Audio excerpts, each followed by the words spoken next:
How to search for your Dawes enrollee. We were going to do a brief how-to about searching for your family member's Dawes enrollment, especially for people looking for the Freedmen rolls. This task ended up requiring some reflection on the unbearable whiteness of modern genealogy resources. But I still want to share how to do this with all the caveats. This focuses on the Cherokee records, but other tribes subject to the Dawes Commission should have similar pathways available.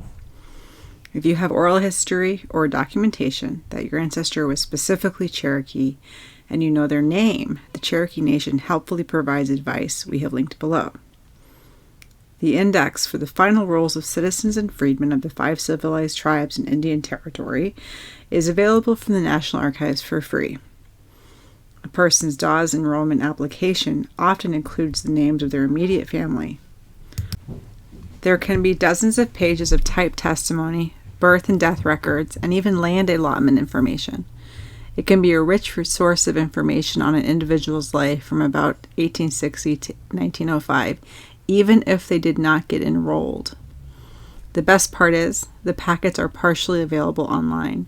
If you're lucky, you can find your ancestors' packet and learn a lot about them by searching the National Archives at the link below.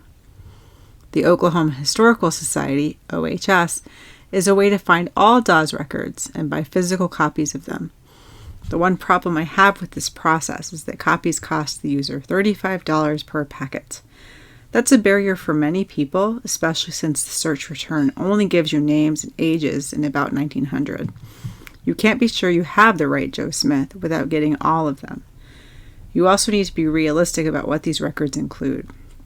If your enrollee had few complications and no new babies or grandbabies from the late 1890s through the 1910s, the card might literally just have their name and the names of their children or siblings.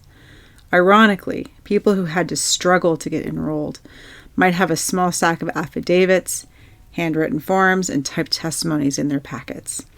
This packet won't include any information on anyone born after about 1900, depending on your age and your family's history, that might be several generations ago. Also, the rolls are just ink on paper, not preserved human samples. DNA analysis or other tests aren't reliable ways to show a link to any of these people.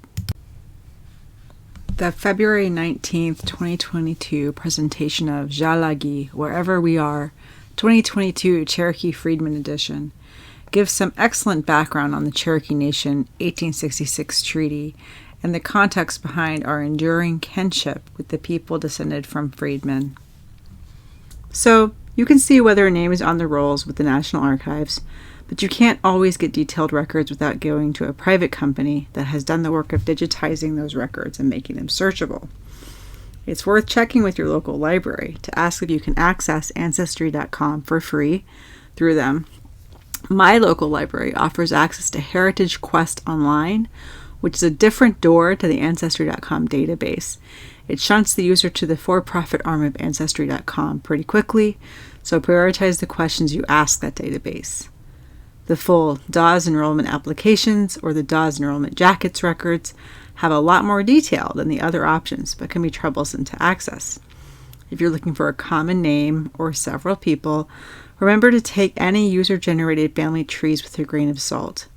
Question any sources that push you to pay for genetic testing to prove your relationship with anyone. I don't know of any antique sources or census records that included appropriate samples for modern comparisons. Even in a world where nude Ivy League posture photographs are a thing, it just didn't occur to people in the 19th century to preserve DNA samples because they didn't have the technology to analyze them. Ancestry.com might be the best place for a lot of people who are just starting on their journey to explore all of their family tree. Ancestry.com is a business that the Blackstone Group recently acquired.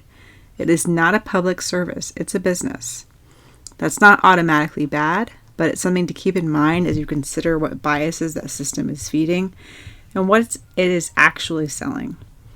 Further, Ancestry.com is problematic, and not just because of one really strange ad that they ran in 2019. I'll point you to some actual experts rather than regurgitate their analysis as if I came up with it. If you want to read more discourse on the way Ancestry.com handles the records of freedmen, please visit those folks. In short, wade through these sources with a critical eye and back anything you find up with oral histories and primary sources as much as you can. Genealogy research is a field with a lot of white participants. It tends to cater to the comfort, biases, and preferences of that fandom. Many resources are owned and managed by Christian churches who have their own motivations for collecting and managing this information that may not align with your own interests or beliefs. All right, yeah.